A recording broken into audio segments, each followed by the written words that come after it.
स्वतः काही करायचं नाही आणि दुसऱ्यांनी केलेलं लगेच त्याच्यावर बोटं दाखवायची संजय राऊतांची ही फार जुनी पद्धत आहे। सकाळी सकाळी कुठला तरी भोंगा वाजवायचा आणि दिवसभर मग त्याच्या प्रतिक्रिया घ्यायच्या।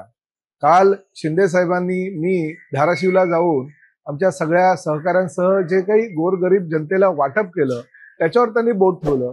मला सांगा हो, आजपर्यंत तुमचे फोटो लावत होतो तेव्हा तुम्हाला ते मदतीचं वाटप केलेलं चालत होतं का?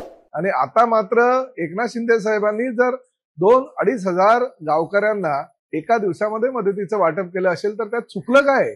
आजपर्यंत जेव्हा मोठमोठे फोटो तुमचे लावायचो, तुमच्या नावं टाकायचो, त्यावेळेस तुम्हाला काही त्याच्यावर आक्षेप नव्हता। आजपर्यंत तुम्ही एक बिस्किटचं पाकिट तरी कुणाला गोरगरीब जनतेला दिलेलं आहे का? मला म्हणजे गोरगरीब जनता बाजूला ठेवा, परंतु तुमचे शिवसैनिक दिवसभर तुमच्यासाठी अहोरात्र परिश्रम करतात, मेहनत करतात। त्या शिवसैनिकांसाठी तरी तुम्ही कधी काही मदत केलेली माझ्या तरी लक्षात नाहीये किंवा मला तरी आठवत नाही की तुम्ही काही मदत केलेली आहे।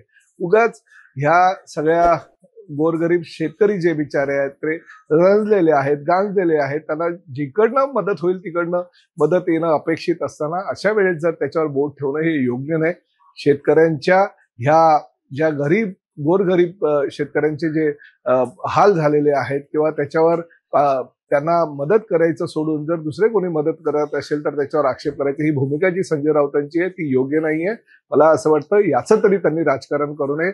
आजपर्यंतचा इतिहास आहे महाराष्ट्रात नव्हे तर देशामध्ये, ज्या ज्या वेळेस काही संकट आली, पूर परिस्थिती आली, अवकाळी पाऊस आला, कुठले आपले प्रवासी आहेत ते नेपाळमध्ये अडकलेले असू द्या, श्रीनगरमध्ये अडकलेले असू द्या, त्यांना जर सोडवण्यासाठी कुणी पहिलं सर्वप्रथम हात दिला असेल तर एकनाथ शिंदे साहेब। आणि फक्त ते बोलत नाही, सगळे तुमच्यासारखा भोंगा वाजवत नाही, ते स्वतः जागेवर जातात, मदत करतात, मेहनत करतात, सर्वसामान्य गोरगरीब जनतेला त्यातून सुटका करण्यासाठी प्रामाणिकपणे प्रयत्न करतात। काल सुद्धा अनेक पोलिसांनी सुद्धा आम्हाला सांगितलं होतं की साहेब त्या बोटीतनं प्रवास करू नका, ती धोकादायक आहे, बोट जर उलटली तर अतिशय चुकीचं काही घडू शकतं। तरी सुद्धा नाही, माझे जे बिचारे शेतकरी अडकलेले आहेत, 40 ते 50 घरं आहेत, त्या ठिकाणी मला जायचंच आहे, त्यांची काय परिस्थिती आहे ती बघायची आहे आणि आपला जीव धोक्यात घालून एकनाथ शिंदे साहेब त्या बोटीनं त्या शेतकऱ्यांना भेटायला गेले, त्यावर सुद्धा तुम्ही राजकारण करता।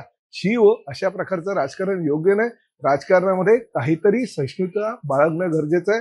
मी संजय राऊतांना एकच विनंती करेन की सकाळचा भोंगा वाजवत असताना निदान तो जर चांगलं कुणी करत असेल, काही काम करत असेल तर त्याच्यावर बोटं ठेवण्यापेक्षा त्याची स्तुती करायला सुद्धा एकदा तरी तुम्ही शिकायला हवं।